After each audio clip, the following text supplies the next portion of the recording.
Moje večerašnje predavanje bilo je naslovljeno Antun Motika, Pazinska sjećanja, i osvrćem se na jedno razdoblje koje je zapravo u povijesno-umjetničkoj historiografiji možda najmanje obrađeno, a to je takozvano istarsko razdoblje, znači razdoblje Motikina dječaštva, školovanja, koje je redom preskakano, stoga što možda nije bilo ni dovoljno istraživano. Isto tako, dosta tih arhivskih dokumenata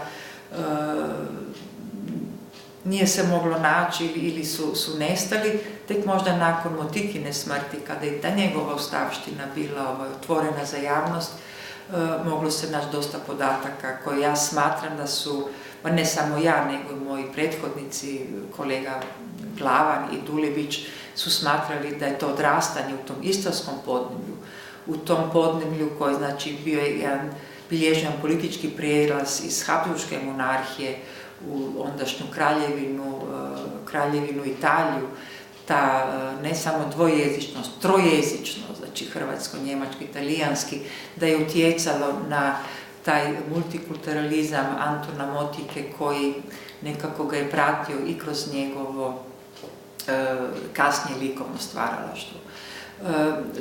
Samo to razdoblje koje je bilo možda kratko od 1902. kad je rođen do 1918. kada odlazi iz Istre, onda preko Sušaka, Karlovca dolazi u Zagreb, je važnost toga što u takvom kratkom razdoblju desile su se velike promjene koje utjecalo i na povijest malih obitelji.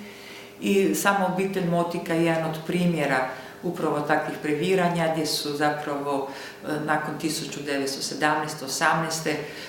Možemo ih svrstati u onu socijalnu grupu prvih hrvatskih emigranata ili prvi val istarskih emigranata, ne samo u Australiju ili Ameriku, nego isto tako na onu drugu stranu, odnosno Hrvatsku prema Zagrebu. Moje istraživanje bavilo se onim što je ostalo od dokumentacije u arhivima o tom razdoblju. Nažalost, 1918. u Pazinskoj gimnaziji dosta toga je nestalo, arhiv je bio zapaljen. Ono što sam ja pronašla, to su razni, znači arhivski dokumenti kao rodni list, razne isprave, svjedodžbe, nekoliko fotografija, ali ono što je Antun Motika uvijek nosio sa sobom i što je ostalo nakon njegove smrti, to su nekoliko svezaka i nekoliko crteža što je ostalo kad je pohađao tu gimnaziju u Pazinu. Prije svega tu je jedna slatka bilježnica koja se zove Moje karikature, gdje govori o jednom malom umjetniku koji opisuje tada svoj mali svijet i svoju malu povijest i te karikature, zapravo izražavanje kroz crtež. Vidjet ćemo da će taj crtež pratiti ga cijeli njegov umjetnički put i zapravo da sve važne izložbe kao je arhivski nadrealizam zapravo su bile izložbe crteža.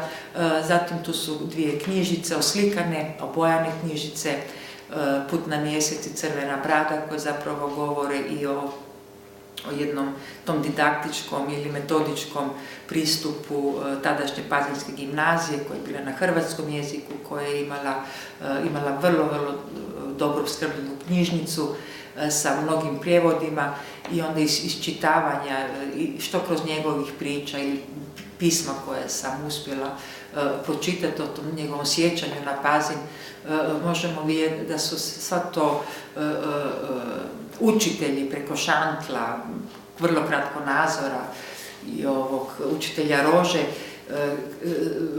da ta djeca bila vrlo načitana i posvećena ne samo učenju, nego isto tako posvećena promatranju tih znanstvenih i tehničkih dostignuća oko sebe.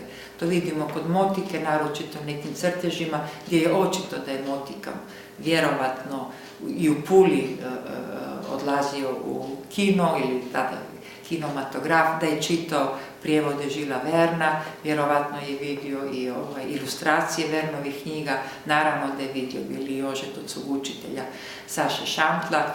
I zapravo taj Saša Šantl ne toliko kao uzor da je utjecao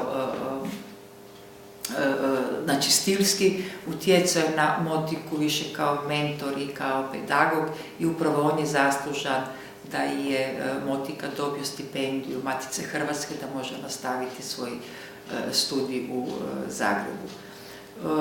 Pored tih istraživanja, znači nađeno je nekoliko isto crteža, odnosno karikatura jednog dječjeg njihovog učeničkog lista koji se tad zvao Vinko Lozić, nije puno ostalo. Međutim, zanimljivo je da je, to je već 1917. godina, pisana je na hrvatskom jeziku i već na nekoliko ilustracija vidimo Motiku koji je kao karikaturist, znači možda vrlo dobro, možda još uvijek kao dječak, ali je shvaćao te političke prilike i konfuzije koje će se desiti oko tih balkanskih zemalja Habsburške monarhije, odnosno tih slavenskih zemalja koje će stremiti ka jednom drugom ujedinjenju, tako da on već tada, 1917. ima natpise kao Tugoslavija ili Flok Jugoslaven. Znači, ne možemo reći da je površno promatrao svoju malu povijest, nego da sa jednim angažmanom pristupao svemu onomu što se dešavalo tada u Istri. 1918. sa obiteljem, odnosno sa majkom i sa braćom i sestrama, odlazi iz Istre i nastanuje se na kratko vrijeme u Sušaku.